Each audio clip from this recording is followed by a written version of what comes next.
अंगीकार ज्यांचा केला नारायणी, निंद्यते हितेने वंद्य केली.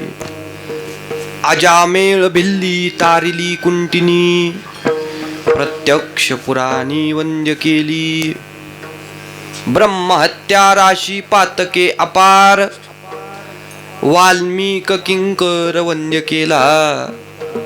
अंगीकार ज्यांचा केला नारायणी, निंद्यते हितेने वंद्य केली. तुका म्हणे येथे भजन प्रमाण, तुका म्हणे येथे भजन प्रमाण. काय थोरपण जाळावे ते, अंगीकार ज्यांचा केला नारायणी, निंद्यते हितेने वंद्य केली. पांडुरंगा करू प्रथम, पांडुरंगा करू प्रथम, पांडुरंगा करू प्रथम, पांडुरंगा करू प्रथम. सरे चरण संतांच्या, सरे चरण संतांच्या, सरे चरण संतांच्या. त्यांच्या कृपादाने कथेचा विस्तार, कथेचा विस्तार, कृपादाने कथेचा विस्तार.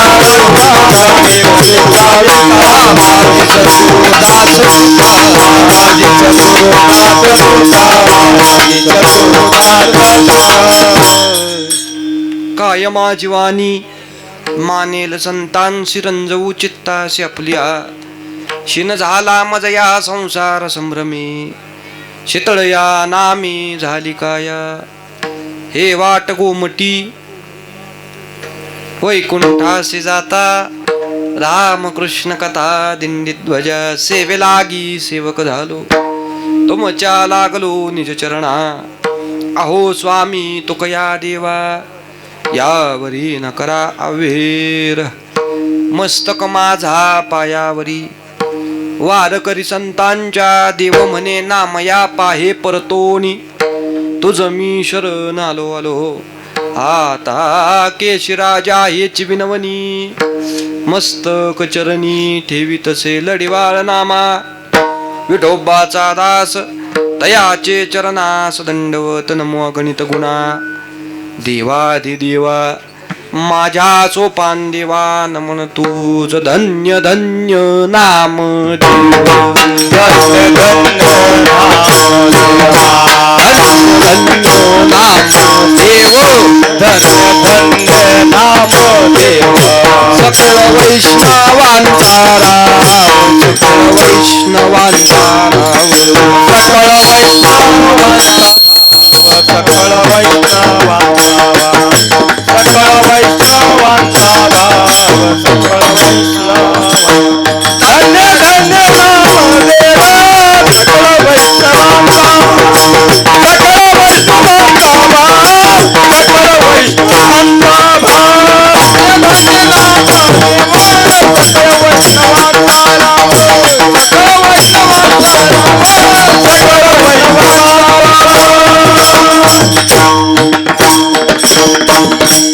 अंगीकार ज्यांचा केला नारायणी, निंद्यते हितेने वंद्य केली. प्रस्तुत प्राप्त प्रसंगी पर्याप्त सेवेकरता निवडलेला भंग. वैराग्य राग रसिक श्रीमंत साधू, वारकरी संप्रदायाच्या कळसस्थानी विराजमान असणारे श्रीमंत महा जगद्गुरु तुकोबाराय महाराजांचा अभंग सेवेकरता निवडलेला आहे. प्रस्तुत अभंगामध्ये तुकोबाराय जीवनामध्ये नारायणाने जर अंगीकार केला, तर त्या नारायणाने केलेल्या अंगीकाराचा परिणाम काय सदरच्या अभंगामध्ये व्यतीत करतात. जीवनामध्ये आल्यानंतर जर नारायण अंगीकार करत असेल, तर त्या नारायणाने केलेल्या अंगीकाराचा परिणाम एकच. आपण निंद्य असलो तरीही वंद्यतेला जाऊन पोहोचण्याची क्षमता ज्या अंगीकारामध्ये आहे, त्याला नारायणाचा अंगीकार म्हणतात. महाराज म्हणजे अशा नारायणाने ज्यांचा अंगीकार केला त्याचा परिणाम झाला. निंद्यते हितेने वंद्य केली. निंद्य असणारे सुद्धा वंद्यतेला जाऊन पोहोचले. मग असे कोण आहेत, त्यांची यादी तुकोबाराय प्रस्तुत अभंगामध्ये देतात. दुसऱ्या चरणापासून ते शेवटपर्यंत सगळे दृष्टांतच तुकोबाराने दिले. म्हणून अभंगाचं पहिलं चरण ध्रुपद आहे. महाराज त्यामध्ये सांगतात कोणते निंद्य. पहिलं नाव सांगितलं अजामेळ, भिल्ली, तारिली, कुंटिनी. नुसते तारले नाहीत, प्रत्यक्ष पुराणी वंद्य केली. पुराणामध्ये यांना वंद्यता प्राप्त झाली. ब्रह्महत्येची अपार पातक ज्याच्या मस्तकावर येत असा वाल्मिक किंकर आहे. पण ब्रह्महत्येची अपार पातक असताना ज्यावेळी नामनिष्ठपणा त्याच्या अंतकरणामध्ये स्थिरावला, त्याचा परिणाम नारायणाने त्यांचा अंगीकार करावा आणि किंकर असणारा वाल्मिक सुद्धा काय झाला, वंद्य झाला. वाल्मिक किंकर वंद्य केला. अजामेळ उद्धरला, भिल्लीनी उद्धरली, कुंटिनी उद्धरली, वाल्मिकजी उद्धरले. हे सगळे उद्धरले या पाठीमागचं कारण, यांची जात पाहिली, यांचा वर्ण पाहिला, यांच्या जवळ असणारी ज्ञानाची प्रगल्भता पाहिली का, यांचं वय पाहिलं. महाराज म्हणले या कोणत्याच गोष्टी नारायणाने अंगीकार करण्यासाठी प्रमाणभूत नाहीत. या सगळ्या थोरपणाच्या गोष्टी आहेत. आणि नारायणाने अंगीकार करावा असं वाटत असेल तर थोरपणाला काय जाळायचंय? काय थोरपण जाळावे ते. त्याने अंगीकार करावा असं वाटत असेल तर जीवनामध्ये प्रमाणबद्ध गोष्ट म्हणजे भजन आहे. आणि भजन जर जीवनामध्ये असेल तर त्याचाच परिणाम अंगीकार ज्यांचा केला नारायणी विठ्ठल.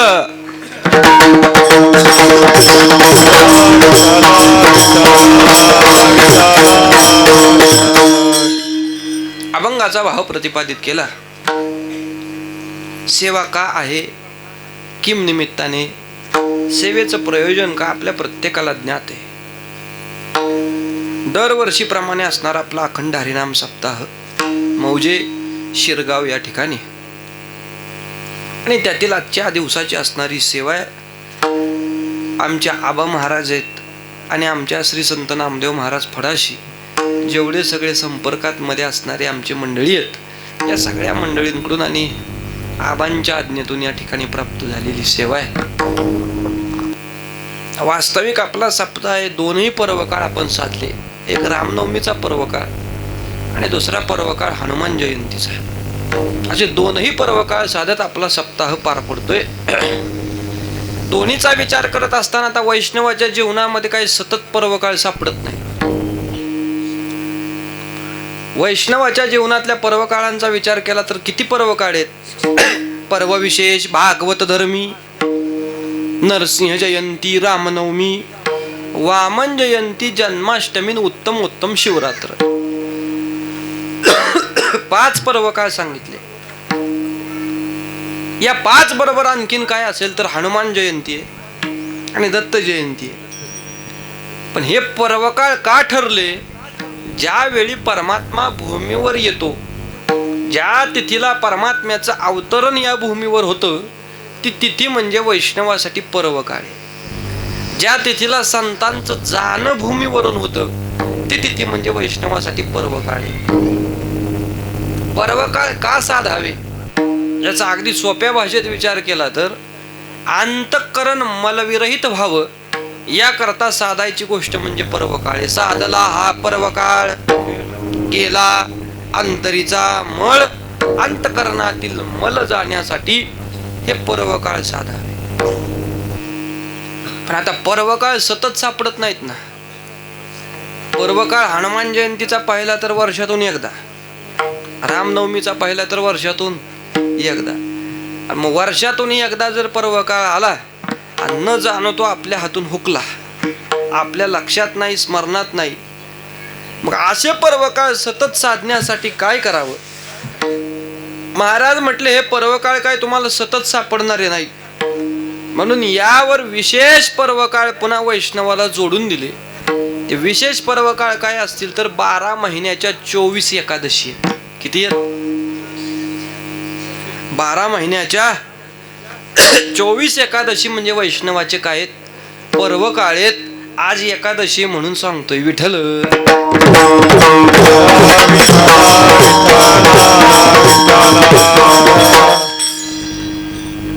जेवढं महत्व रामनवमीला, जेवढं महत्व हनुमान जयंतीला, जेवढं महत्व नरसिंह जयंतीला, तेवढंच महत्व एकादशीला आहे.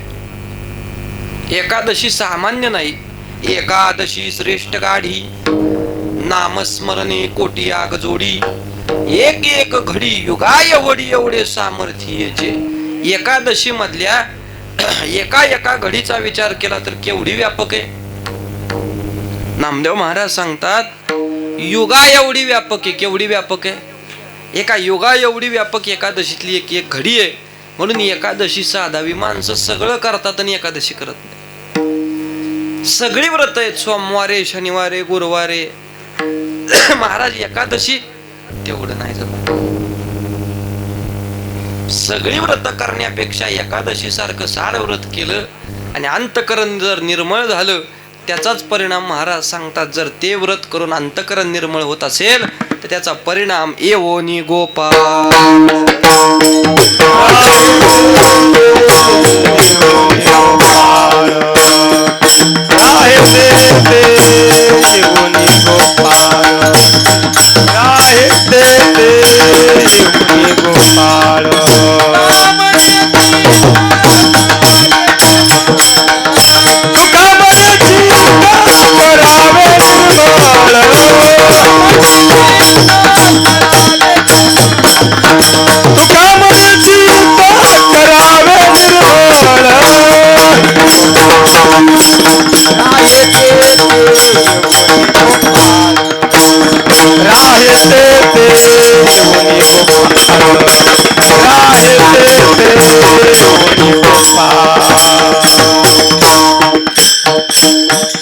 येवोनी गोपाळ राहे तेथे. त्या चित्तामध्ये प्रत्यक्ष कोण वास करत असेल तर महाराज सांगतात त्या चित्तामध्ये वास करतो प्रत्यक्ष परमात्मा. पण पर्वकाळ साधले तर, अंतःकरण निर्मळ असेल तर, अंतःकरणाची शुद्धी असेल तर देवाला सांगावं लागत नाही बाबा या आणि या चित्तामध्ये वास करा. अंतःकरणाची शुद्धी असेल तर येवोनी गोपाळ राहे तेथे. परमात्मा सहज त्या चित्तामध्ये वास करतो. म्हणून काहीसे हे पर्वकाळ साधावे. एकादशी सारखा श्रेष्ठ पर्वकाळ आहे. भगवंत भूमीवर अवतीर्ण होतो. हे काही विशेष पर्वकाळ आहेत आणि या विशेष पर्वावर असणारा आपला हा नामयज्ञ सप्ताह, त्यातील आजच्या दिवसाची असणारी सेवा, सेवेकरता निवडलेला अभंग जगद्गुरु तुकोबरायांचा आहे. महाराज प्रस्तुत अभंगामध्ये नारायणाने अंगीकार केला तरचा परिणाम व्यतीत करतात. आता वास्तविक विचार करता नारायण सहज अंगीकार करेल का? फक्त नारायण शब्दाची व्याप्ती अर्थात देव या शब्दाची व्याप्ती पाहिली तर ती सामान्य व्याप्ती नाही. सहजतेने आकलनात येणारी व्याप्ती ती नाही. त्याने त्याच्या निद्रेत असताना ज्यावेळी घोरला, तो निद्रेमध्ये असताना घोरल्यानंतर ज्याची उत्पत्ती झालं त्याचं नाव वेद आहे. जया निद्रिताचा घोरू. त्या निद्रेतून घोरल्यानंतर वेद उत्पन्न झाला. मग एवढा वेदांचा आणि त्याचा निकटचा संबंध आहे. पण त्या वेदांचाही अंगीकार त्याने सहज केला नाही. वेद ज्यावेळी त्याला जाणू जातो त्यावेळी महाराज सांगतायत वेदालाही मौन व्हावं लागतं. काय व्हावं लागतं? वेद जाणू गेला पुढे मौनावला. वेदाला सुद्धा मौन व्हावं लागतं. नाथ महाराज म्हणले त्यांना विचारूच नका.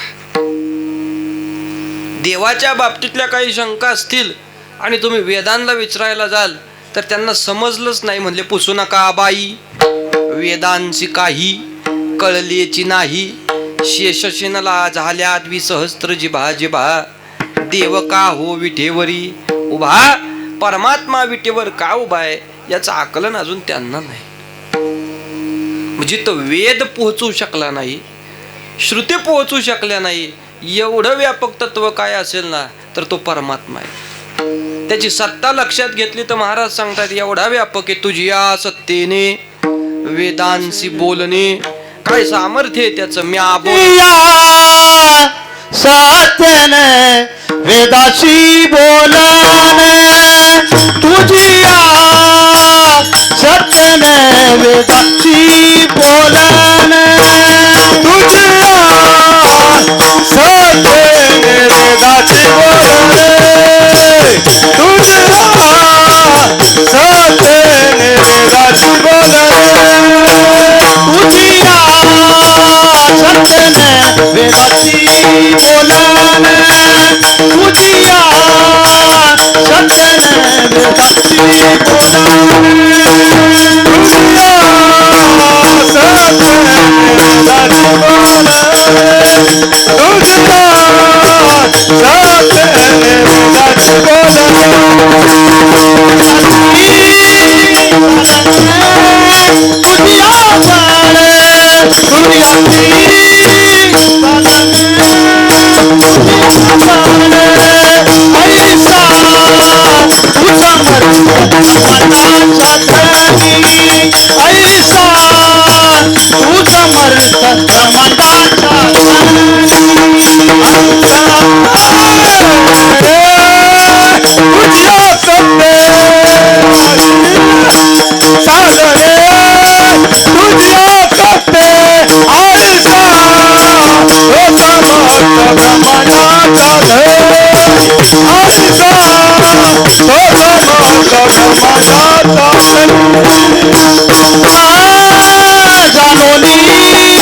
व्यापक असणाऱ्या परमात्मा तत्वाची सत्य जर लक्षात घेतली, म्या बोलविल्या वेद बोले, म्या चालविल्या सूर्य चाले, म्या हालविल्या प्राण हाले, जो जगाते चालिता. महाराज वर्णन करतात किती सत्ता आहे त्याची. पर्वती वैसकान संडावी, समुद्र रेखा न ओलांडावी, पृथ्वी या भूते व्हावी, हे आज्ञा माझी. एवढी व्यापक असणारी परमात्म्याची सत्ता. जेने हे विश्व निर्मिले, महर्षी देवा संस्थापिले, 21 स्वर्गाते धरिले, सत्ता मात्रे आपुल्या. एवढा व्यापक कोण असेल तर तो परमात्मा आहे. ज्ञानोबा आहे त्याची व्यापकता प्रतिपादित करत असताना नामदेवरायांना सांगतात किती व्यापक आहे परमात्मा. ज्यावेळी नामदेवराय तीर्थयात्रेला चाललेत, त्या तीर्थयात्रेच्या प्रसंगामध्ये नामदेवराय म्हटले, आम्ही देव एकच जाणतो, सर्व भावे मज तेची रूपावडे. जे पुंडलिका पुढे उभे असे, जे रूप पुंडलिक राया पुढे उभे, तेवढंच देव आहे, बाकीकडे कुठं देव आहे म्हटले. तर ज्ञानोबराय म्हटले, एवढा संकुचित देव नाही. देव या शब्दाची व्याप्ती पाहिली तर तो नाही ऐसा ठाव उरलासे कवण, सर्वत्र संपूर्ण गगन जैसे.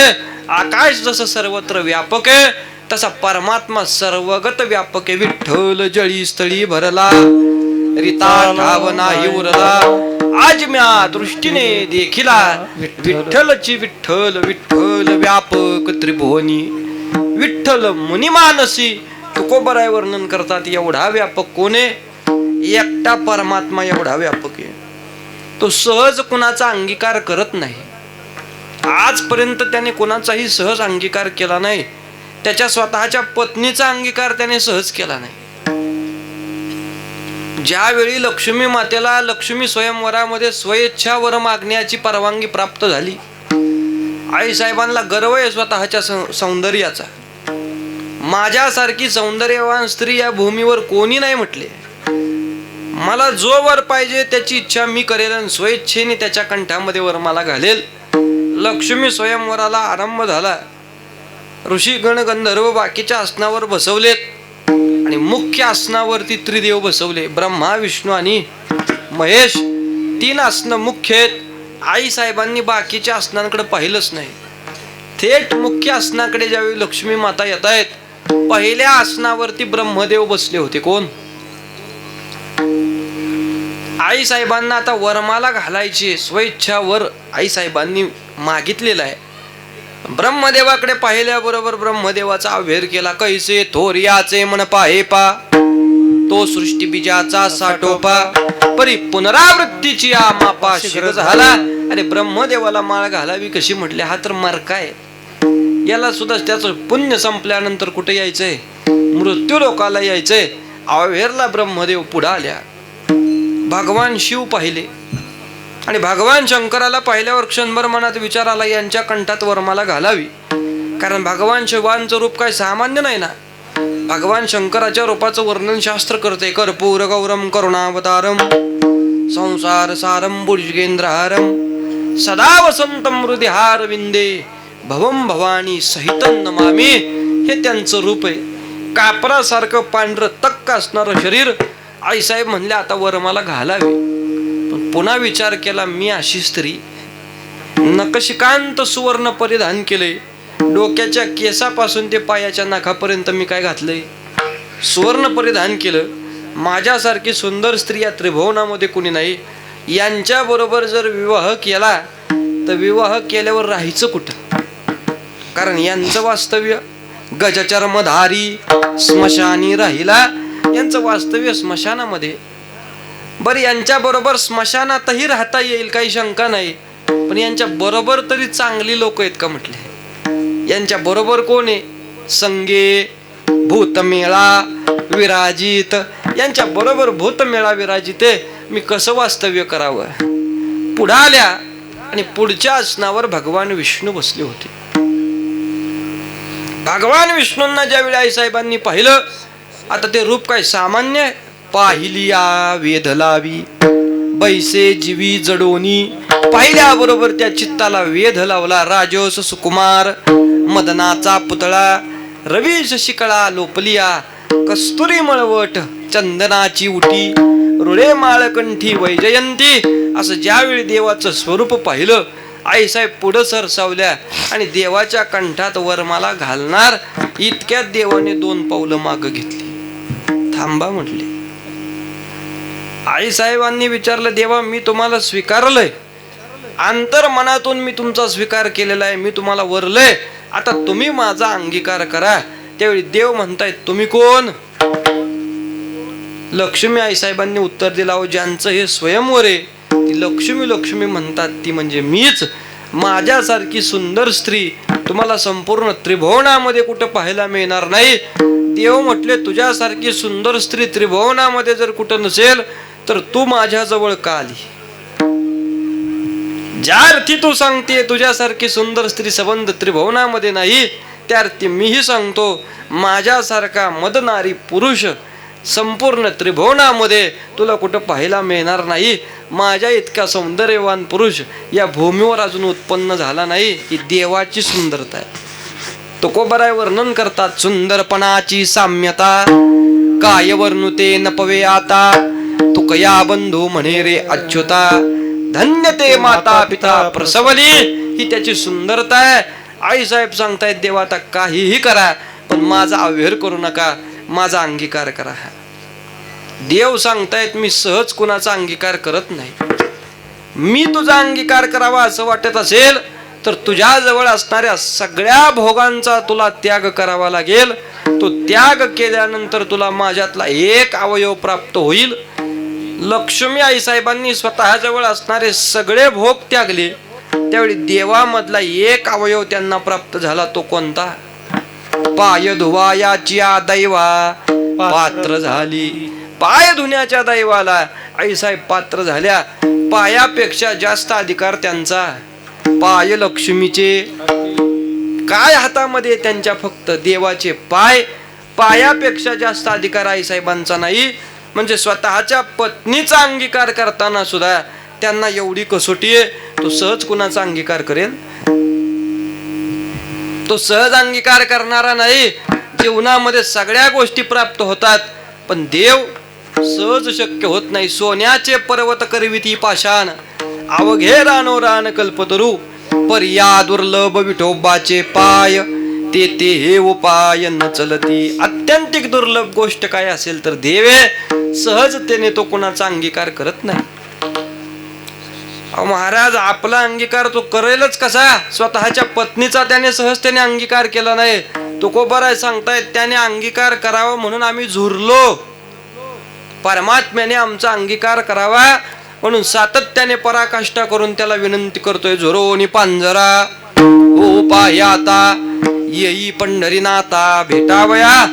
ज्यावेळी महाराजांच्या चित्ताने लक्ष घेतलं, काही नाही आता आपला अंगीकार परमात्म्याने केला पाहिजे आणि परमात्म्याने आपला अंगीकार करावा म्हणून आपल्याला त्याची उपरती आली पाहिजे.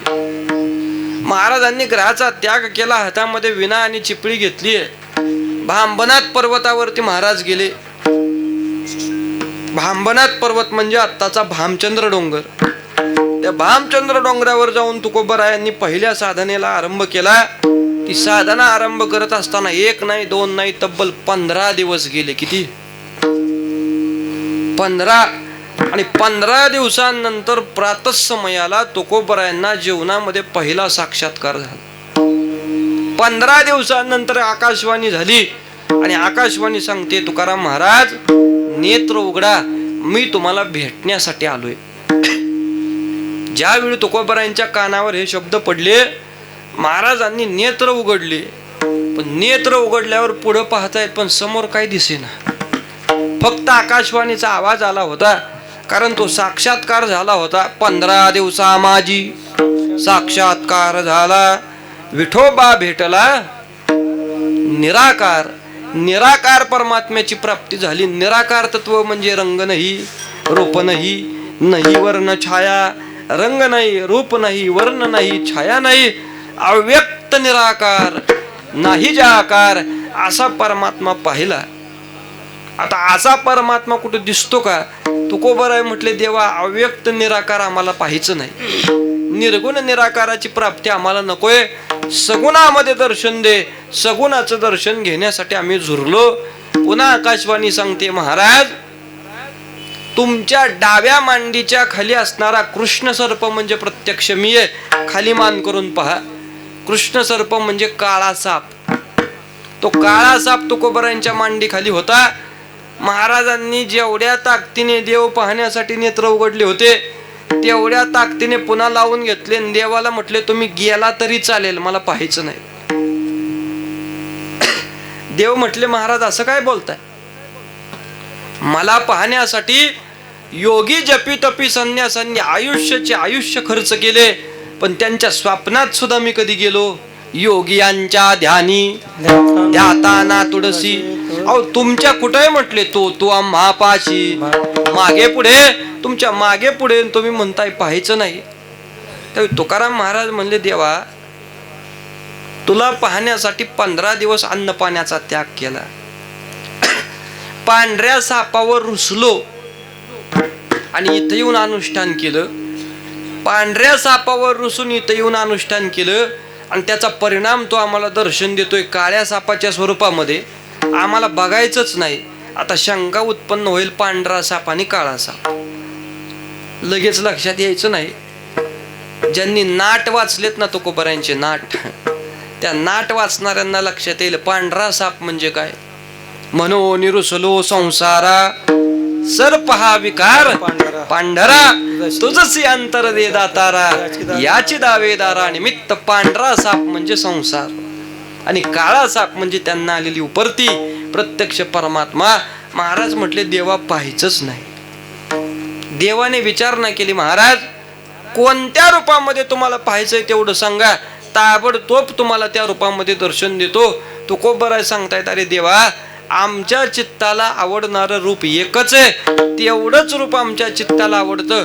अन्यत्र रूपाची आम्ही आसक्तीच केली नाही. आवडे हे रूप तुझी रे सगुण, आवडे हे रूप तुझी रे सगुण, आवडे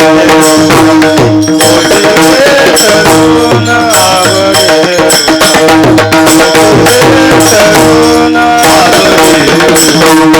ओजी रे सगुण, आवडे ओजी रे सगुण,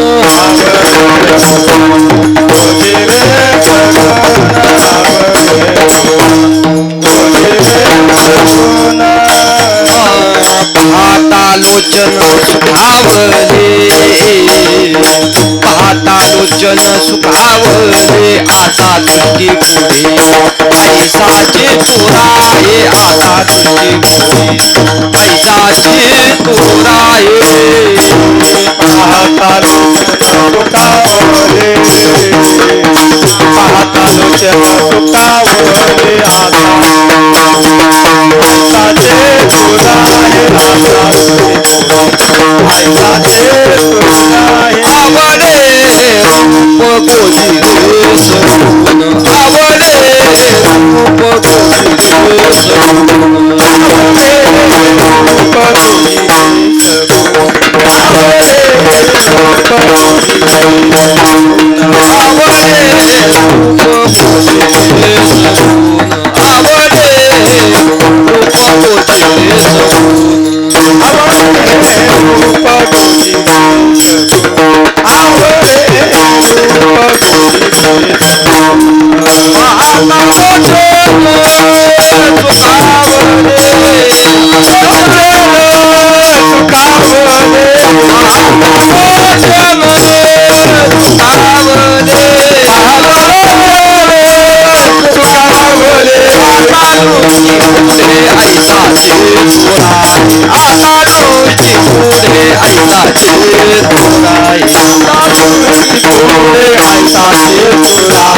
तुकोबारांच्या मुखातून शब्द प्रसवला, देवा आम्हाला आवडणार स्वरूप म्हणजे कोणते? आवडे हे रूप गोजिरे सगुण, पाहता लोचन सुखावले.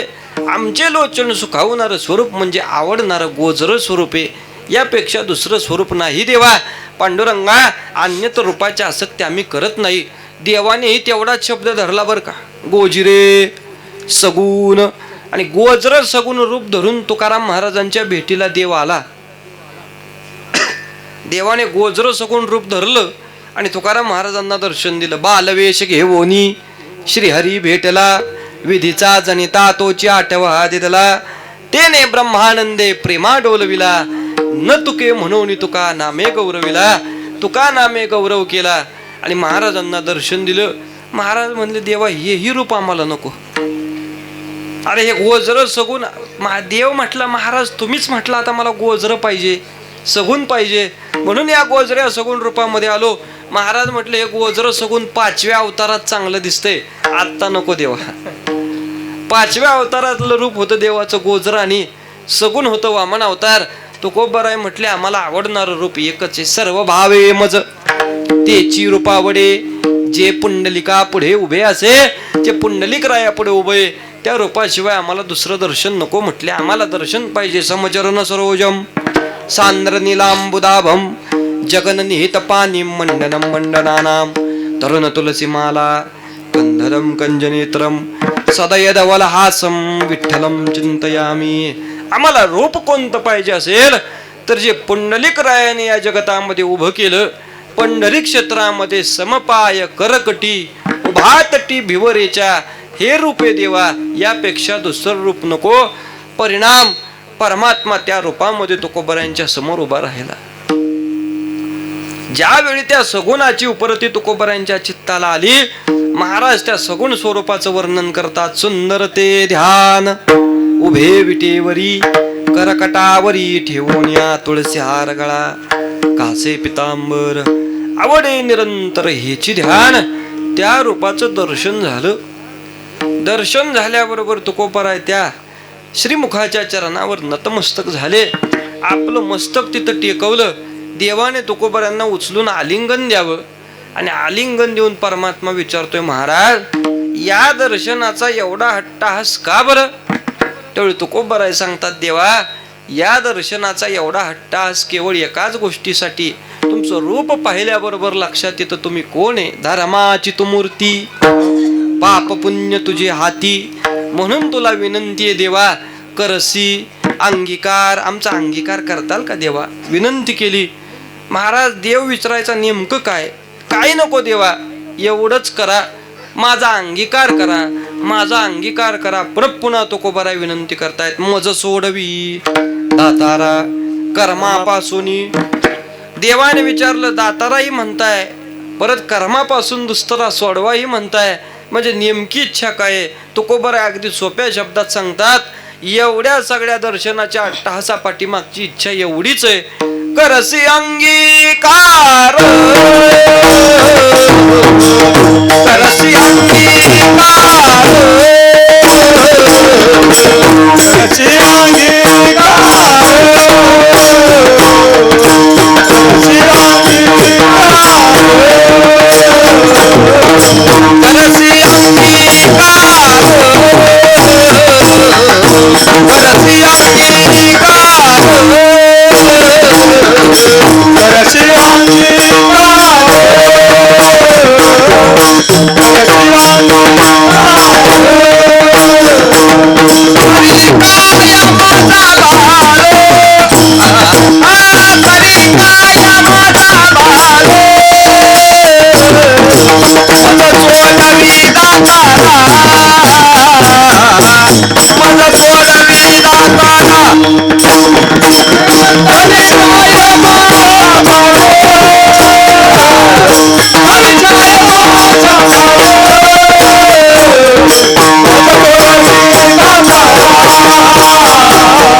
काय माझा भार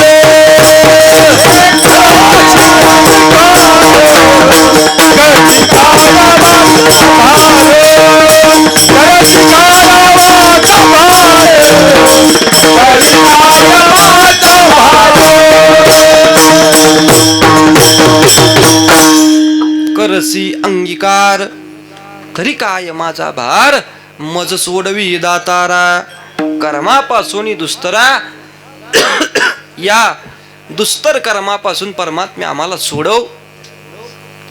ही विनंती ज्यावेळी तुकाराम महाराज करतायत परिणामतः फक्त ऐका लक्ष्मी मातेला अंगीकार करण्यासाठी एवढी कसोटी आहे.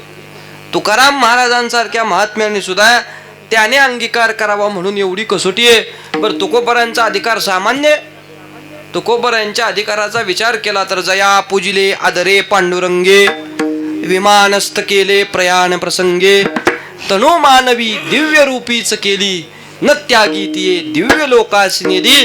हा विशेष अधिकार ज्यांना जीवनामध्ये प्राप्त झाला ते जगद्गुरु तुकोबर आहे.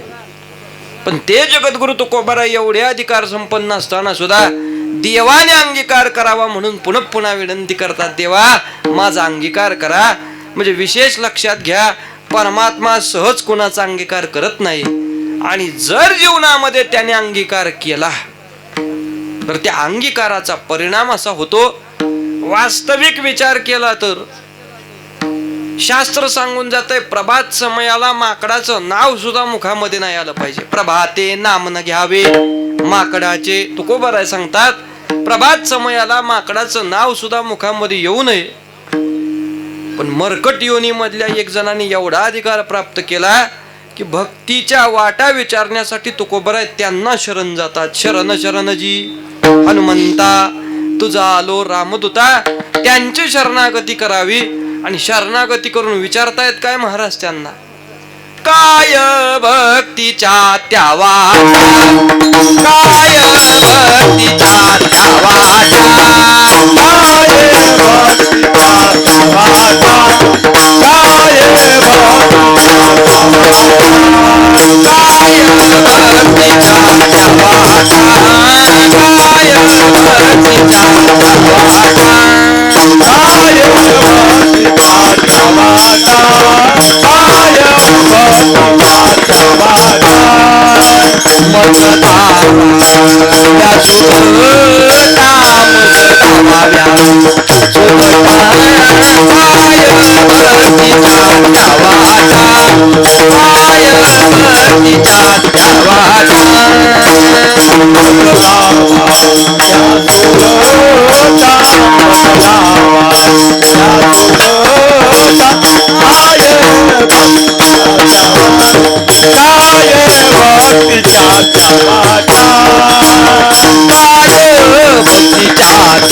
त्यांची शरणागती करतायत आणि विचारतात काय, काय भक्तीच्या त्या वाटा मज दावाव्या सुभटा सुभटा मज भक्तीच्या वाटा दावाव्या. ज्यांना विचारणा केली त्यांची योनी कोणती आहे? वास्तविक ती मरकट योनी आहे, माकडाची योनी आहे. आणि शास्त्र सांगते प्रभात समयाला त्यांचं नाव सुद्धा कुठं नाही आलं पाहिजे, मुखात नाही आलं पाहिजे. भक्तीच्या वाटा विचारण्यासाठी तुकोबराय त्यांच्याकडे जात आहेत, कारण त्यांचा अधिकार सामान्य नाही. योनी जरी मरकट असली तरी नाथ महाराज त्यांचं वर्णन करतात भावार्थ रामायणामध्ये. योनी जन्मला मरकट, परितो वानरा माझी अतिश्रेष्ठ, हनुमंता म्हणील कनिष्ठ, ऐसा पापिष्ट नाही दुसरा. हनुमंतरायांना जर कोण कनिष्ठ म्हणेल तर त्याच्यासारखा पापिष्ट या भूमीवर दुसरा कोणी सापडणार नाही.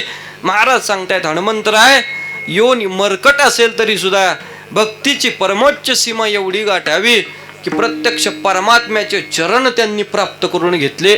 आणि ते चरण प्राप्त करत असताना निकट कशाने केले असतील तर रोज म्हणतो ना आपण काकड्यामध्ये दास्यत्व निकट हनुमंते पै केले. आणि म्हणून देखील रामचरण दास्यत्वाची भूमिका एवढी निकटवर्ती आहे की मरकट योनी असताना सुद्धा सर्वश्रेष्ठ अधिकाराला पोहोचले. त्यांचा अंगीकार नारायणाने केला. पक्षाची योनी आहे, गरुड महाराज आहेत, योनी नीच आहे. अन्यत्र वेळी विचार केला तर मांस भक्षण करणारी योनी आहे. पण ज्यावेळी परमात्म्याने भक्ती पाहून अंगीकार केला त्याचा परिणाम परमात्म प्राप्तीसाठी त्यांच्या चरणावर नतमस्तक व्हावं लागलं. गरुडाचे पायी ठेवी वेळोवेळा डोई, वेग या नावा तो हरी, मज दिनाती उद्धरी. नारायणाने अंगीकार केला तर एवढा अधिकार प्राप्त होतो नव्हे. ज्यांचा ज्यांचा नारायणाने अंगीकार केला त्यांचा अधिकार लक्षात घेतला तर महाराज सांगतायत सगळ्या योनीचा विचार करा. अंत्यज आदी योनी आहेत त्या. कोणत्या? अंत्यज आदी आहेत. पण अंत्यज आदी योनी सुद्धा कशाने तरल्या? अंत्यजादी योनी तरल्या हरिभजनी तयाची पुराणे भाट झाली. कोण येते? वैश्य तुळाधार, गोरा तो कुंभार, धागा हा चांभार रोहिदास.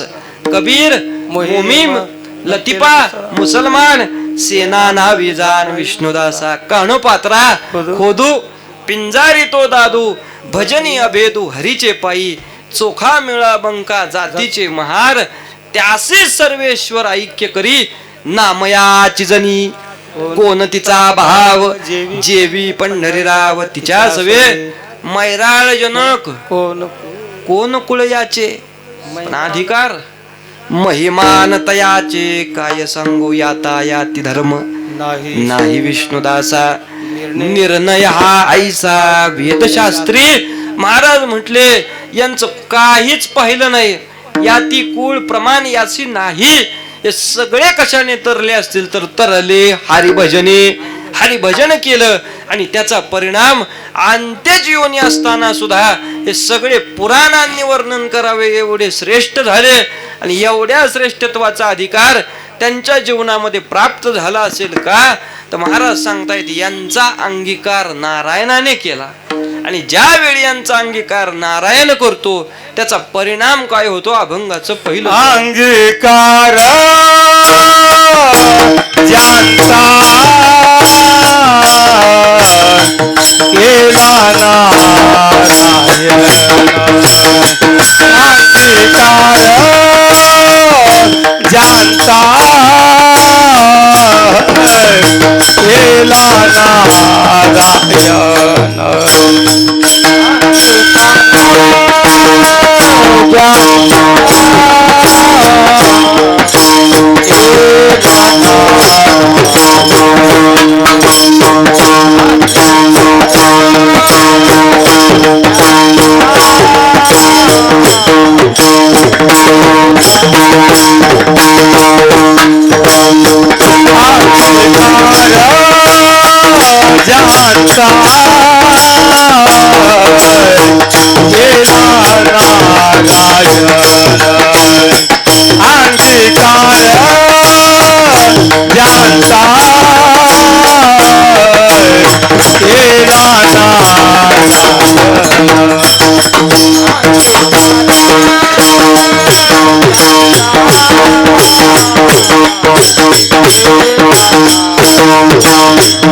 अभंगाच्या पहिल्या चरणामध्ये तुकोबराय उत्तर देतात, अंगीकार जर नारायणाने केला तर परिणाम निंद्यते हितेने. वंद्य केली, निंद्य असणारे सुद्धा वंद्यतेपर्यंत जाऊन पोहोचले. मासे निंद्य होते कोण? जे वंद्यतेपर्यंत पोहोचले. महाराज एक एक एक एक नाव सांगता येतात. महाराजांनी पहिलं नाव घेतलं, अरे निंद्य होता अजामेळ. अजामेळाचा इतिहास जर लक्षात घेतला तर अजामेळ सामान्य नाही. अजामेळाच्या पूर्व इतिहासाची मीमांसा पाहिली तर दशग्रंथी ब्राह्मण आहे, विद्वान आहे, विद्वत प्रचुर असणारा तो अजामेळ. त्याच्या विद्वत्तेला सीमा नव्हती, एवढा विद्वान अजामेळ. त्याची दुर्दशा अशी झाली जीवनामध्ये, ज्यावेळी श्री गुरु सेवा करतोय तो अजामेळ, त्यावेळी श्री गुरूंनी एक दिवस सांगावा, अजामेळा माझ्यासाठी पाणी घेऊन ये.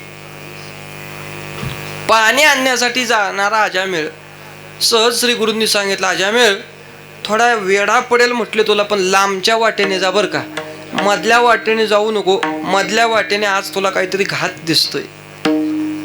आता श्री गुरूंनी हे जाणलं, सांगितलं, पण परिणाम अजामेळाचं कर्म तेवढं बलवत्तर नव्हतं. प्रारब्धामध्ये तो भोग होता, आणि तो भोग असल्यामुळे गुरुवचनासी पाठ दिदली. श्री गुरुवचनाला पाठ दिदली, आणि पाठ दिदून त्या मधल्याच वाटेने अजामेळ निघाला. ज्यावेळी अजामेळ मधल्या वाटेने जातोय त्यावेळी त्याच्या नेत्राला दृश्य दिसलं. भर रस्त्यामध्ये एक पुरुष स्त्रीला मारहाण करत होता. मारहाण करणारा पुरुष पाहिल्यानंतर सात्विक होता, दशग्रंथी होता, अंतकरणामध्ये कळवळा उत्पन्न झाला आणि जाऊन त्या पुरुषाचा हात धरला. अरे स्त्रीवर हात उचलणं हा पुरुषार्थ नाही म्हटले, स्त्रीला मारू नको. काय काय अशी तिची चुकी आहे म्हणून तू तिला मारतो? त्या पुरुषाच्याही मुखातून त्या रागाभरामध्ये शब्द गेले, अरे एवढा कळवळा येत असेल तर आजपासून हिचं संगोपन तू कर. अजामेळ सात्विक अंतकरणाचा होता, तुला एवढा कंटाळा आला असेल तर आत्ता संकल्प सोडतो म्हटले, आजपासून या स्त्रीचा स्वीकार मी केला, भगिनी म्हणून हिचा सांभाळ करेल.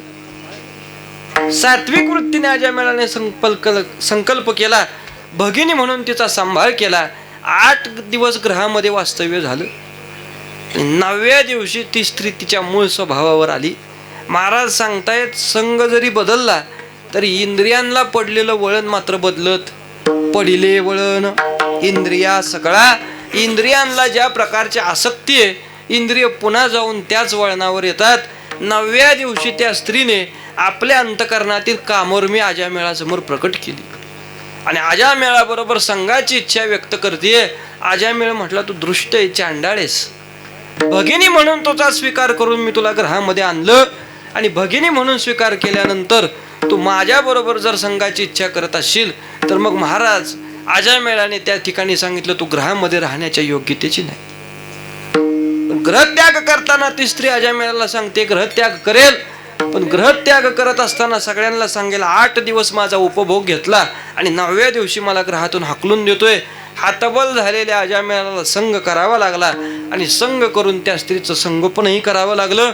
परिणाम, परस्त्रीचा संग केल्यामुळे दशग्रंथी असताना सुद्धा मती भ्रष्ट झाली, कर्माची भ्रष्टता प्राप्त झाली, आणि अजामेळासारखा दशग्रंथी त्यावेळी जीवनामध्ये भ्रष्टता पावला.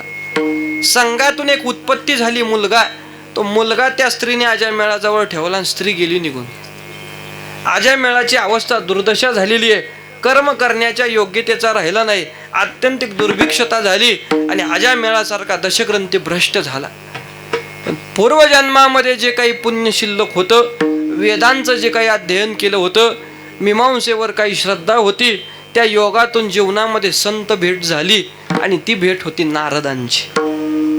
ज्यावेळी अजामेळासारख्या दुर्भिक्ष ब्राह्मणाला नारद महर्षींची भेट झाली, घडलेला सगळा प्रकार अजामेळाने सांगितला, आणि नारदांजवळ इच्छा व्यक्त करतो, माझा महर्षी उद्धार झाला पाहिजे. नारद म्हटले, आता कोणत्या उपायाने नक्की तुझा उद्धार करावा अजामेळा? कर्म करण्या इतपत तुझी बुद्धी आता सुयोग्य राहिली नाही. तुझी मती भ्रष्ट झालेली आहे. दशग्रंथी विद्वान, पण परस्त्रीच्या संघामुळे आता तू भ्रष्ट झाला. एक काम कर म्हटले उद्धारासाठी, फार सायास करू नको. आता त्या संघातून उत्पन्न झालेलं जे मूल तुझ्या जवळ राहिलंय ना, त्या मुलाचं नाव आता नारायण ठेव. यापेक्षा दुसरं काही करू नको.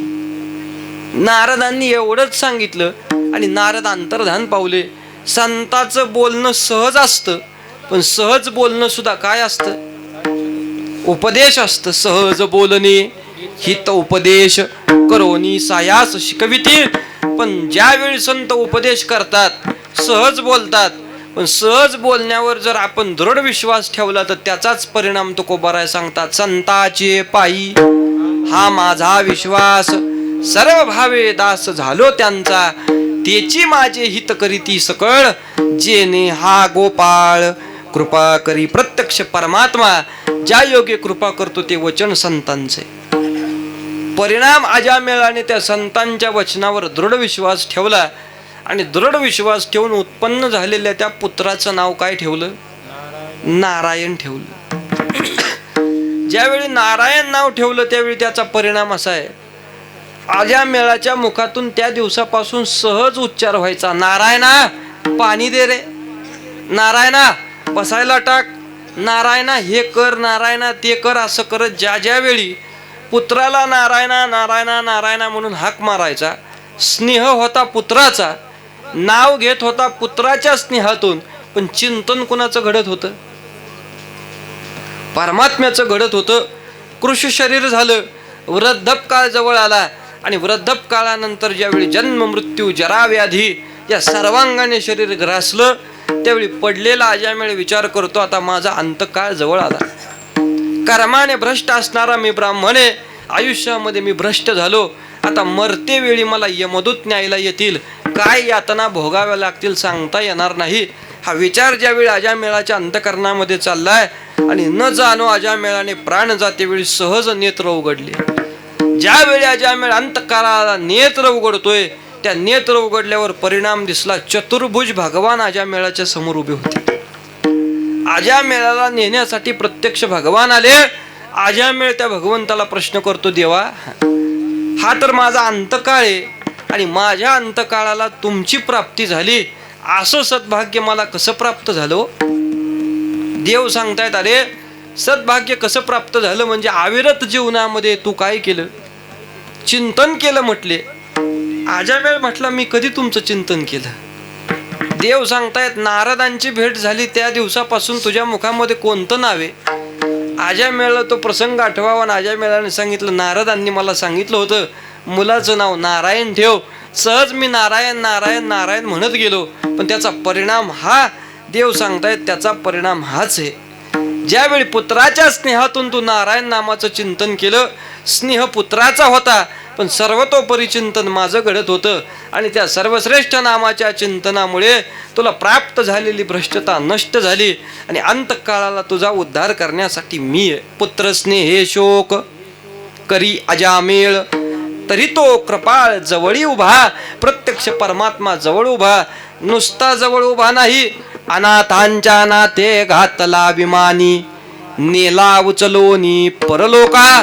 अजामेळासारख्या भ्रष्टाने फक्त नारायण नामाचं चिंतन केलं, पुत्राच्या स्नेहातून नारायण नाम चिंतन घडलं, पण परिणाम महाराज सांगतात काय झालं? त्यासाठी विमान पाठविले. त्या अजामेळासाठी विमान पाठवलं आणि अजामेळासारखा भ्रष्ट ब्राह्मण सुद्धा नारायण नामाच्या चिंतनाने कुठं पोहोचला? श्रेष्ठतेला पोहोचला. महाराज सांगतायत नुसता पोहोचला नाही, प्रत्यक्ष पुराणी वंद्य केली. पुराणामध्ये निंद्य असणारा सुद्धा वंद्य झाला, कारण त्याचा अंगीकार नारायणाने केला. नारायणाने अंगीकार केल्यामुळे भागवतासारख्या महापुराणामध्ये अजामेळाचं आख्यान आलं. पुढे शब्द तुकोबाराय सांगतायत, कोण उद्धरली? भिल्लीने उद्धरली. भिल्लिनी म्हणजे कोण? शबरी माता आहे. शबरी मातेच्या चरित्राचा विचार केला तर भिल्ल कुळामध्ये जन्म आहे, नीच कुळ आहे. वास्तविक विचार केला तर विवाहाच्या वेळी पशुहत्या होणार हे शबरी मातेच्या कानावर गेलं. माझा विवाह होणार आणि माझ्या विवाहामध्ये पशुची हत्या होणार म्हणजे मी आनंदात आणि पशु दुःखामध्ये असं जर असेल तर हा विवाहच मला करायचा नाही, म्हणून ग्रहाचा त्याग केला. ज्या दिवसापासून घर सोडलं त्या दिवसापासूनचं वास्तव्य आहे मातंग ऋषींच्या आश्रमामध्ये. मातंगांच्या आश्रमामध्ये गुरुनिष्ठ सेवा करावी. आणि सेवा ज्यावेळी शबरीची पाहिली त्यावेळी सहज त्यांच्या मुखातून शब्द गेला, शबरी, एवढी जर घनिष्ठ सेवा करत असशील ना तर त्या सेवेचा परिणाम असा आहे म्हटले, निश्चित तुझी इच्छा जीवनामध्ये पूर्ण होईल. काय इच्छा आहे? शबरी माता सांगते, काही नाही, रामप्रभूंचं ऐकलेलं वर्णन आहे. जीवनामध्ये फक्त एकदा प्रभू रामचंद्राची भेट व्हावी, यापेक्षा दुसरी इच्छा नाही. सहज आशीर्वाद दिला, निश्चित तुझ्या भेटीसाठी एक दिवस तरी प्रभू येतील. त्या दिवसापासून शबरी मातेचं संपूर्ण आयुष्य केवळ एका वचनावर आहे, आज माझे देव येतील, आज मला प्रभू भेट होईल. परिणाम त्या सरोवरामध्ये स्नान करावं, मातंग ऋषींची सेवा करावी. पण त्या ऋषींच्या आश्रमात असणारे शिष्य म्हटले, महाराज, संध्येसाठी आपण जे पाणी वापरतो त्या सरोवरामध्ये ही शबरी नाहते, हिचं नीच कुळे म्हटले. आणि नीच कुळाची शबरी असल्यामुळे तिने त्या सरोवरात आंघोळ केली की त्या सरोवरातलं पाणी विटून जातंय म्हटले. ते पाणी आपल्याला संध्येला वापरता येणार नाही, ते पाणी शुद्ध करण्यासाठी काहीतरी उपाय सांगा. ज्यावेळी मातंगांना हा प्रश्न केला, मातंग ऋषी सांगतायत, फार काही करू नका म्हटले. शबरी ज्या वाटेने स्नानासाठी जाते ना त्या वाटेवरची तिच्या पावलाखालची चिमूटभर माती घ्या आणि सरोवरामध्ये टाका, सरोवर शुद्ध होईल म्हटले. ते शिष्य म्हटल्यावर जिच्यामुळे ते खराब झालंय तिच्या पायाखालच्या मातीने ते कसं शुद्ध होईल, असा प्रश्न केल्यावर त्या ऋषींनी उत्तर द्यावं, त्यांच्या चरणराजाचं महत्व तुम्हाला माहिती नाही म्हटले. त्या चरणराजाची इच्छा आम्ही करतो यात नवल नाही, त्या चरणराजाची इच्छा करतो कोण? देव इच्छिरज चरणाची माती धावत चालती मागे मागे. देवाने सुद्धा अविरत त्या चरणराजाची इच्छा करावी, देव सुद्धा त्यांच्या पाठी धावतो. त्या शिष्यांना विश्वास बसेना. त्यांनी खरोखर शबरीच्या पायाखालची चिमूटभर माती उचलली आणि कुठं टाकली? सरोवरामध्ये टाकली. पण परिणाम असा झाला, आरशासारखं लख्ख पाणी त्या सरोवराचं झालं. त्यावेळी त्यांना कळलं, शबरी माता कोणी सामान्य नाही, शबरीचा अधिकार विशेष आहे. त्या दिवसापासून शबरी मातेला आदर प्राप्त झाला. पण आईसाहेबांची निष्ठा चुकली नाही. सर्वतोपरी रोज परमात्म्यासाठी आसन टाकायचं, जंगलामधून विविध फळं आणायची. एक दिवस परमात्म्यासाठी बोरं वेचली. माझ्या परमात्म्याला बोर आंबट लागू नये म्हणून प्रत्येक बोर चाखायचं आणि जेवढं गोड लागेल तेवढं टोपलीमध्ये ठेवायचं.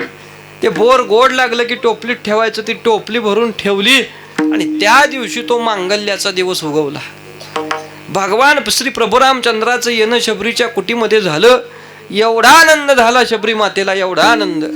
पुष्पकारूढ मंचकावरती परमात्मा बसवले आणि देव बसवल्यानंतर परमात्म्याला भोग म्हणून ती फळं प्रदान केली.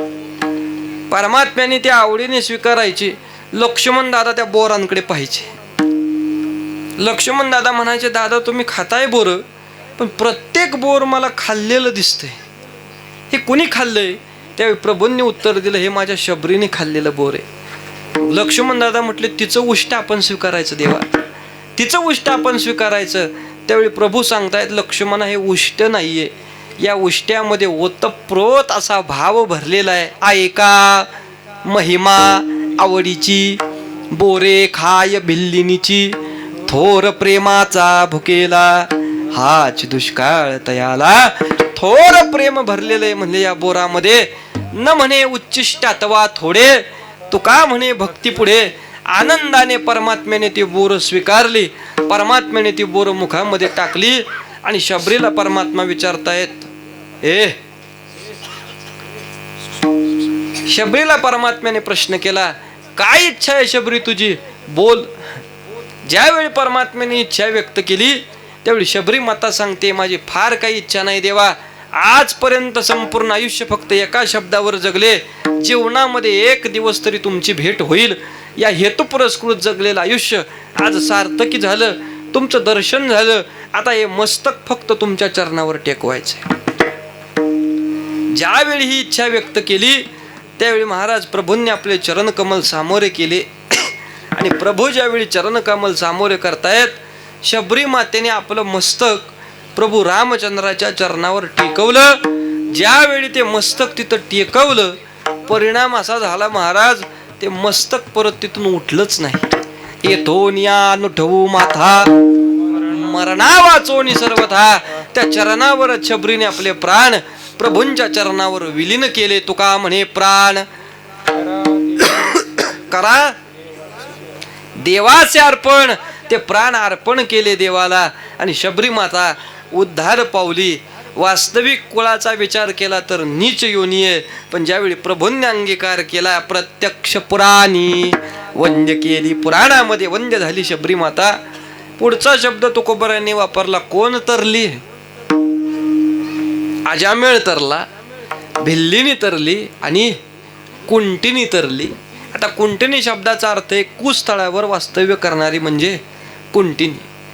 कुंटिनी शब्दाचा अर्थ आहे आयुष्यभर जिने देहविक्री केली ती देहविक्री करणारी वेश्या. पण देहविक्री करणारी वेश्या जरी असली तरी परिणाम असा झाला, तिच्याजवळ एक पोपट आहे, पोपट, आणि पोपटाचं नाव तिने राघोबा ठेवलेलं आहे. प्राण जातेवेळी तिला चिंता आहे, मी गेल्यावर राघोबाचं कसं होईल, मी गेल्यावर राघोबाचं कसं होईल. प्रत्येक वेळी तिला स्मरण आहे, राघोबा राघोबा राघोबा, अहो मी मेल्यावर माझ्या राघोबाचं कसं होईल. हे स्मरण करत करत करत प्राण त्यागला. मुखामध्ये चिंतने राघोबा राघोबा राघोबा, आणि राघोबा म्हणत असताना प्राण गेला. त्याचा परिणाम काय झाला, अंतकालेच मामेव स्मरण मुक्त्वा कलेवरम अंतकाळी ज्याच्या नाम आले मुखा. तुका म्हणे सुखा पार नाही. अंतकाळाला तिच्या मुखामध्ये राम राम राम पद आलं. पण वेश्या असताना सुद्धा वेश्या गणिकाती सत्य लोका नेली. वेश्या असताना सुद्धा तिचा उद्धार झाला. अंतकाळी गणिका पक्षियांच्या छंदे राम राम पद उच्चारिले. तव त्या दिनानाथा कृपाली कैसी तिने देसी वैकुंठा नेले. सहज त्या कुंटिनीला सुद्धा कशाची प्राप्ती आहे, वैकुंठाची प्राप्ती आहे. का प्राप्ती आहे महाराज सांगतात, तिचा अंगीकार नारायणाने केला. कुंटिनी तरली, अजामेळ तरला, भिल्लीनी तरली. हे सगळे तरण्यामागचं कारण काय असेल तर अंगीकार ज्यांचा केला नारायणे. निंद्यते हितेने वंद्य केली. कोण निंद्य, अजामेळ भिल्ली तारिली कुंटिनी. प्रत्यक्ष पुराणी वंद्य केली ठोबा रखुमाई.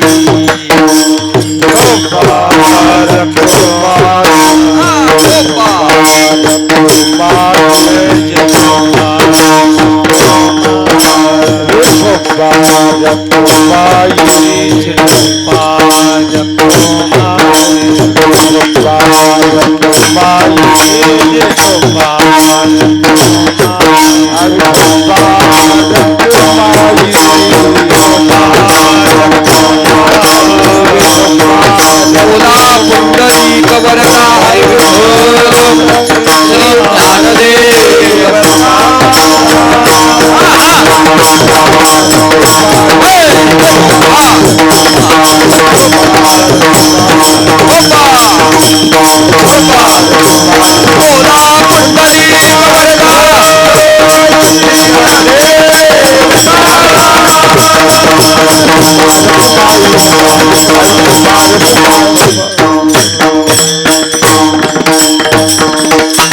मधली चाला का नाही, शेवट अंगीकार ज्यांचा केला नारायणे. निंद्यते हितेने वंद्य केली. कोण असे निंदेत महाराज सांगतात, ते निंद्य अजामेळे, भिल्लिनी आहे, कुंटिनी आहे. आणि त्याही पेक्षा पुढे एक नाव सांगतायत, ते नाव म्हणजे ब्रह्महत्येची अपार पातक ज्यांच्या मस्तकावर आहेत. त्या ब्रह्महत्येची अपार पातक मस्तकावर मिरवणारे कोण, वाल्मिक. पूर्व आयुष्याचा विचार वाल्मिकांच्या केला तर त्यांचं नाव रत्नाकर आहे बरं का. आता वाल्या कुणी काढलं मला माहिती नाही, पण कोणत्याही पुराणामध्ये वाल्या असा त्यांचा उल्लेख. पूर्व अवतारामध्ये त्यांचं नाव आहे रत्नाकर. आणि रत्नाकराने अविरत तप केलं. एवढं तप केलं की तप करत असताना शरीराभोवती वल्म तयार झालं. ते वल्म म्हणजे वारुळ. वल्म शब्दाचा अर्थ आहे वारुळ. तपश्चर्या करत असताना जे वल्मामध्ये अवतरित झाले ते वल्मापासून उत्पन्न झाणारे वाल्मिकी त्यांचं नाव आहे. वाल्मिक महर्षी पूर्व अवतारे रत्नाकराचा. काम काय त्या रत्नाकराचं, भर रस्त्यामध्ये आडवाटेला उभं राहायचं आणि वाट करणाऱ्या प्रवाशांना अडवायचं, त्यांच्या जवळची संपत्ती आपलीशी करायची आणि ब्रह्महत्येची पातकं मस्तकावर घ्यायची. ब्रह्महत्या अशाच करत असताना अतोनात ब्रह्महत्या त्यांच्या हातून घडल्या. एक दिवस असाच ब्राह्मण त्यांच्या समोरून चाललेला सहज अडवलं. ती लीला होती नारदांची. महर्षींना आज्ञा होती याचा उद्धार करायचा आहे आणि उद्धार करण्यासाठी ज्यावेळी नारद महर्षी तिथं समोर आले, नारदांसारख्या महर्षीला अडवलं. फरशू हातामध्ये होता तो उगरला, अर्थात ती कुऱ्हाड, आणि वार करणार इतक्यात नारद म्हणले, बाबा मला का मारतोय? आता मला का मारतोय हा प्रश्न केल्यानंतर त्यांनी सांगितलं, काय नाही, तुमच्या जवळ असणारी संपत्ती आपलीशी करायची आणि अजून एक ब्राह्मण मारला म्हणून नोंद करायची म्हटले, यापेक्षा दुसरं काही नाही. माझ्या संपत्तीसाठीच माझी हत्या करत असशील ना, हत्या करू नको म्हटली. माझी संपत्ती अशीच तुझ्या नावावर आहे. वाल्मिक अर्थात रत्नाकर विचार करतायत, पहिलाच कोणतरी असा भेटलाय जो न मरता संपत्ती नावावर करतोय. नारदांना विचारलं, काय संपत्ती आहे तुमची? नारद म्हणले, आमची संपत्ती आम्हा विठ्ठल जीवन, टाळ चिपळी धन. ही चिपळी विना टाळ हे आमचं धन आहे. हे सगळं म्हणले तुला आजपासून. वाल्मिक म्हणले, टाळ आणि चिपळी विना घेऊन मी काय करायचं? भजन करायचं काय? त्यावेळी नारदांनी उत्तर दिलं, म्हटले, तरायचं असेल तर भजनच करावं लागेल, त्याशिवाय तुला तरता येणार. रत्नाकराने विचार केला, हे काय सांगताय? म्हटले, एवढी माणसं मारलेत, म्हणजे हे सगळं केलं कुणासाठी? म्हणला, कुटुंबियांसाठी. ते सुखकर राहावे आणि सुखकर आयुष्य त्यांनी जगावं म्हणून सगळं केलंय. म्हणले, किती पाप आहेत? आता तुकाराम महाराज म्हणले, अपार आहेत, पण सगळे गणित सांगतात किती आहेत? 7 रांजण आहेत. किती? आता वास्तविक 7 रांजणाचा काही हिशोब नाहीये. तुकोबारायांचे शब्द आहेत, ब्रह्महत्या राशी पातके अपार. आणि त्यांचा स्वतःचा वाल्मिकी रामायणातला शब्द आहे, संख्या नाही वच. संख्या नाही एवढी पाप, पण 7 रांजणाची गणित जर केली तर महर्षी म्हटले, अरे या 7 मधल्यात घरचे किती सहभागी आहेत? ज्यांच्या सुखासाठी तू एवढं प्रायचित्त स्वतःच्या मस्तकावर घेतले, त्या यात अर्ध्यात सहभागी आहेत का? म्हटला, बरोबर आहे तुमचं. सगळे प्रयत्न त्यांच्या सुखासाठी केले. त्यांना विचारून येतो. घरी गेला आणि पत्नीला सांगितलं, 7 रांजण पापे, सगळं केलंय ते तुमच्या सुखासाठी केलेलं आहे. 4 रांजण माझ्या मस्तकावर ठेवतो आणि 3 रांजण पातक तुम्ही तुमच्या मस्तकावरती घ्या. पत्नीला सांगतायत. पत्नी हुशार होती, सहज उत्तर दिलं नाही त्यांना. आतमध्ये गेली, पाण्याचा तांब्या भरून घेऊन आलेली आहे. पाण्याचा तांब्या त्या रत्नाकराच्या समोर केला आणि तो हात लावणार इतक्यामध्ये पुन्हा खाली टाकला. अहो, विंचूने डंक मारला. म्हटले, फार वेदना होत आहेत हाताला. त्या फुलपात्राला विंचू चिकटला असावा. आतोनात वेदना होत आहेत. रत्नाकर म्हटला, आता वैद्य बोलवला पाहिजे, काहीतरी उपाय केला पाहिजे. काही नको म्हटले, एवढ्या वेदना होत आहेत, यातल्या अर्ध्या तुम्हाला घ्या ना, अर्ध्या मला ठेवा. रत्नाकर विचार करतोय, म्हणला, हिला झालंय काय? अगं, विंचू चावला तुला, वेदना होत आहेत तुला, मग अर्ध्या तुला ना अर्ध्या मला, असं कसं करता येईल? म्हटले. त्यावेळी पत्नी उत्तर देते, महाराज, हेच मला तुम्हाला सांगायचंय. रस्ते अडवले तुम्ही, माणसं मारली तुम्ही, कर्म केलं तुम्ही, मग कर्म केल्यानंतर अर्ध तुम्हाला ना अर्ध मला, असं कसं होईल? 7 रांजणं तुमची तुम्हालाच भोगायचेत. त्या एकाही कर्मामध्ये आम्ही सहभागी नाही. उपरती आली, नारदांच्या चरणावर नतमस्तक झाले. महर्षी ज्यांच्यासाठी सगळे प्रयत्न केले, राहती निराळी, रांडा पोरे सगळे निराळे राहिले आणि या दुःखामध्ये मला लोटून दिले. काहीही करा, पण माझा उद्धार झाला पाहिजे. नारद सांगताय, तुझा उद्धार करण्यासाठीच ही लीला केलेली आहे, तुझ्या उद्धारासाठीच मी आलोय म्हटले. आणि उद्धारासाठी तुला फार सायास करायचे नाहीत म्हटले.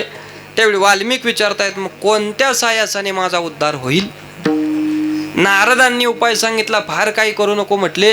एकच सायास कर, राम नामाचं चिंतन कर. त्या राम नामाच्या चिंतनाने तुझा सहज उद्धार आहे. आता नारदांनी सांगितलं आणि वाल्मिकी उच्चार करायला गेले. राम म्हणायचं होतं, काय म्हणायचं होतं, पण राम म्हणायला गेल्यानंतर ती जीभच वळेना. त्या मुखातून राम हा उच्चारच होईना. मरा येतय, मारा येतय, पण राम येत मग विचार करा ना तुम्ही सूक्ष्म. मरा येत होतं, मारा येत होतं, पण राम येत. मरा आणि राम काय वेगळे अक्षर आहेत का? पण उलट येत होतं आणि सरळ येत नव्हतं. कारण सरळ नाम मुखाला येण्यासाठी अनंत जन्माचं पुण्य लागतं. अनंत जन्माची असेल सामुग्री, तरीच नाम जिव्हागरी येईल श्रीरामाचे. बहुता सुकृताची जोडी, आणि म्हणून विठ्ठली आवडी. अनंत जन्माचं पुण्य असल्याशिवाय मुखामध्ये चिंतन होत नाही. परिणाम तिळा तिळाने पुण्याचा संचय करावा लागला. तिळे तिळे पुण्य साचा पडे, तरी हे बहुता जन्मी जोडे. नाम तुझे वाचेस या तुडे. समागम घडे संतांचा. तो संतांचा समागम घडला आणि वाचेला नाम आलं, पण उलट आलं. कसं आलं? पण उलट्या नामाचा परिणाम असा झाला, मरा मरा मरा मराचा राम राम राम झाला. आणि वाल्मिक तरेला उलट्या नामे. उलट्या नामाने वाल्मिकासारखा महर्षी तरला. नुसता तरले नाहीत, अधिकार एवढा झाला की भगवंत जन्माला येण्याच्या अगोदर वाल्मिकांनी लिहून ठेवलं. काय केले? रामायण रामादी कोळ्याची कीर्ती वाढिली गहन. केले रामायण रामाधी. बर नुसतं केलेल्याला महत्व आहे का हो? एखाद्याने भली मोठी नियमावली लिहून ठेवावी, बाबा सगळ्यांनी या नियमामध्ये वागा, पण नुसत्या लिहिण्याला महत्व आहे का? जर एखाद्याने नियमावली सांगितली तर त्या नियमात पुढचा माणूस वागला पाहिजे, तर त्याच्या लिहिण्याला महत्व आहे. वाल्मिकांच्या लिहिण्याला महत्व नाही. वाल्मिकांनी जसं लिहिलं तंतोतंत परमात्मा तसे वागले. बोलिला वाल्मिक तैसेची करीन वर्तोनी दावीन म्हणे नामा. नामदेवराय सांगतात नुसतं लिहिलं याला महत्व नाही, जसे ते बोलले माझ्या वाल्मिकाचे वचन, त्याला तीळ मात्र सुद्धा तडा परमात्म्याने जाऊ दिला नाही. जसं वाल्मिकांच्या मुखातून रामायण प्रसवलं तद्वत परमात्मा वागले. महाराज सांगतायत हे प्रमाण आहे. काय? हे तरण्याचं प्रमाण आहे. वाल्मिक नुसते तरले नाही, ब्रह्महत्येची अपार पातक मस्तकावर असताना सुद्धा ज्यावेळी अविरत नामचिंतन केलं आणि त्या नामचिंतनामुळे त्यांचा अंगीकार नारायणाने केला. वाल्मिक किंकर वंद्य केला विठ्ठल.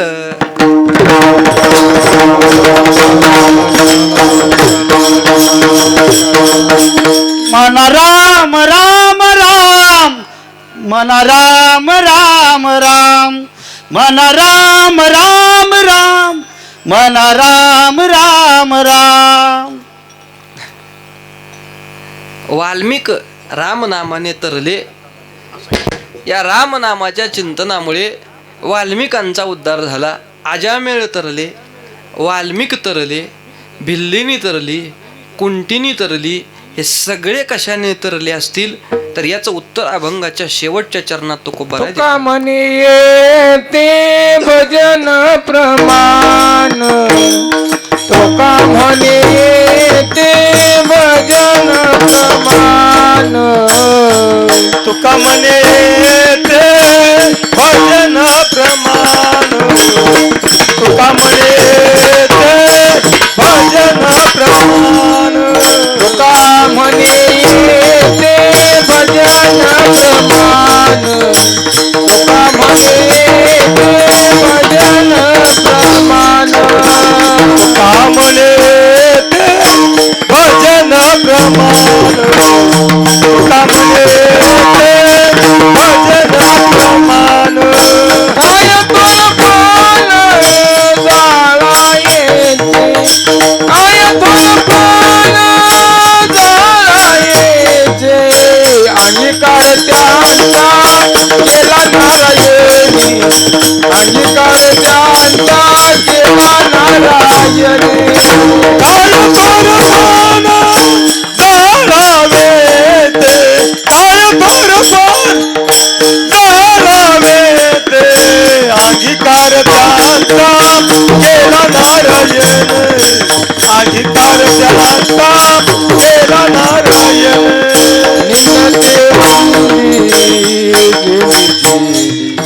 निंदा देवनी अधिकार त्यांचा केला नारायण अंगीकार ज्यांचा केला नारायण निंदे तेही तेने वंदे ते निंदे तेही तेने वंदे ते अंगीकार ज्यांचा केला नारायण अंगीकार ज्यांचा केला नारायण नारायण. अभंगाच्या शेवटच्या चरणामध्ये तुकोबाराय सांगतात, हे सगळे तारले ज्यावेळी नारायणाने यांचा अंगीकार केला त्यावेळी निंद्यांची यादी तुकोबारायांनी सांगितली. अजामेळ निंद्य होता, भिल्लिनी निंद्य होती, कुंटिनी निंद्य होती, वाल्मिक निंद्य होते. पण निंद्य असताना सुद्धा प्रत्यक्ष पुराणांनी त्यांची कीर्ती गावी या वंद्यतेपर्यंत ते पोहोचले, कारण नारायणाने अंगीकार केला. मग नारायण यांचा सगळ्यांचा अंगीकार करत असताना नारायणाने यांच्यातलं काय पाहिलं, अगदी महत्वाचा आणि शेवटचा मुद्दा आहे. नारायणाने यांचा अंगीकार करत असताना काय पाहावं? वय पाहिलं, जात पाहिले, कुळ पाहिलं, यांच्याजवळ असणारं ज्ञान पाहिलं का यांचा थोरपणा पाहिला? महाराज म्हटले, यांच्यातली एकही गोष्ट त्याने अंगीकार करावा म्हणून लागत नाही. त्याने अंगीकार करावा असं वाटत असेल तर जीवनामध्ये भजन प्रमाण पाहिजे, आणि भजन शब्दाचाच अर्थ आहे भक्ती प्रमाण पाहिजे. जीवनामध्ये निष्काम उपासना असेल आणि परमात्म्याच्या चरणावर दृढ भाव असेल तर महाराज म्हटले, त्याने अंगीकार करण्यासाठी प्रमाणभूत गोष्ट तुका म्हणे येथे भजन प्रमाण.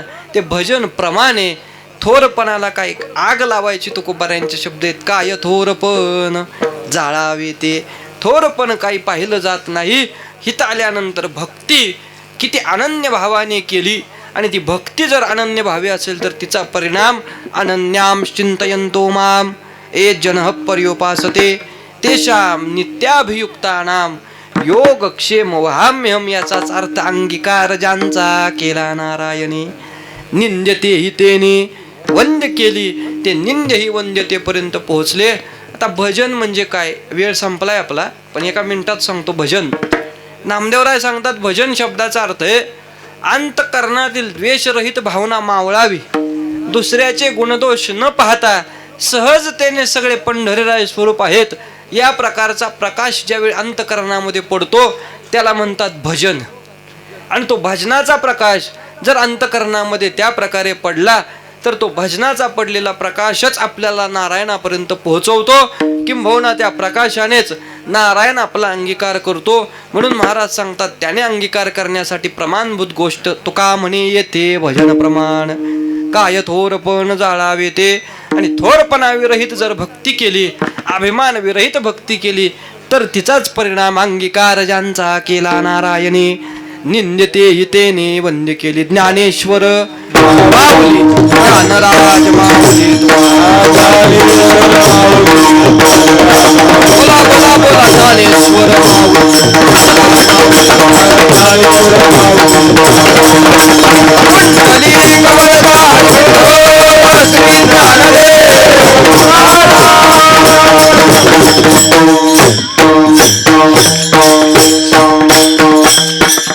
यथामती अवकाश अभंगाचा भाव आपणासमोर प्रतिपादित केला.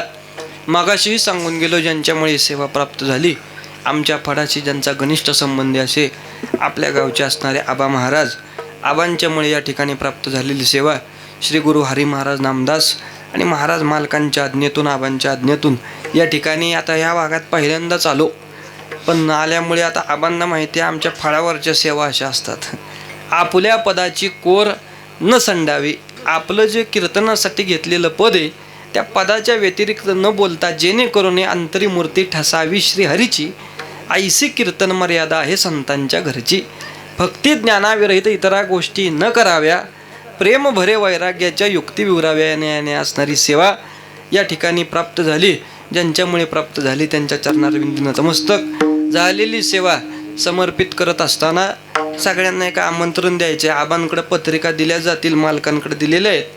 पण आपल्या फडाचा सप्ताह श्री क्षेत्र सासवड या ठिकाणी दिनांक 2 मे ते 7 मे या अवधीमध्ये होतोय. आपल्या नामदेव महाराज फडाचा तो सप्ताह आहे. त्या सप्ताहामध्ये निश्चित सगळ्या शिरगाववाल्यांनी एक दिवस तरी उपस्थित राहावं. आपण फडावर सगळ्यांनी कबुली दिलेलीच आहे. आणि त्या निमित्ताने सर्वांनी एक दिवस श्री क्षेत्र सासवड या ठिकाणी सोपान देवांचं दर्शन आणि नामदेवरायाची सेवा करण्यासाठी उपस्थित राहा, हीच प्रार्थना आपल्या चरणावर विनंती करतो. झालेली सेवा भगवत चरणी समर्पित करत असताना आपल्या हातून हरिभक्ती अशीच घडावी, आपल्या अंतकरणामध्ये संप्रदायाचं प्रेम ओतप्रोत होत राहो, फळाची सेवा आपल्या हातून घडावी, हीच सदिच्छा पंढरीराया चरणी करून याच ठिकाणी सेवेला पूर्णविराम. नामदेव जनाबाई नामदेव जय जय नामदेव जनाबाई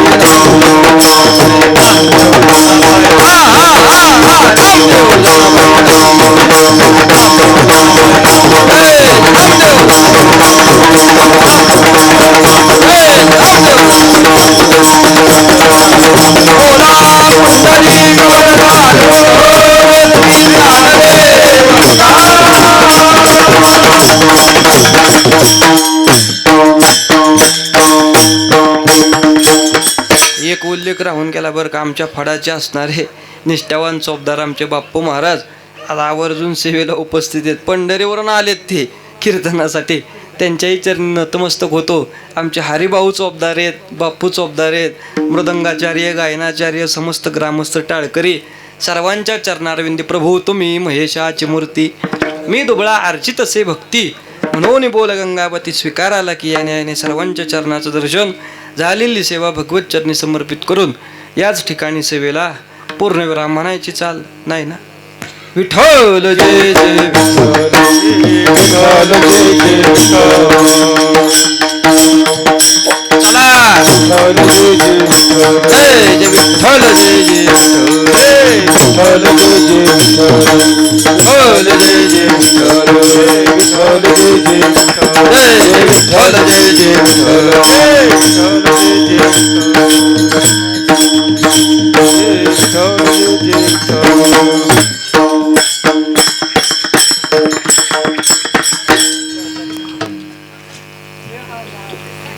रामकृष्ण हरी महाराज धन्यवाद. अतिशय महाराजांनी उत्कृष्ट अशा प्रकारची सेवा केलेली आहे. ग्रामस्थ हनुमान भजनी मंडळ त्यांचा आभारी आहे.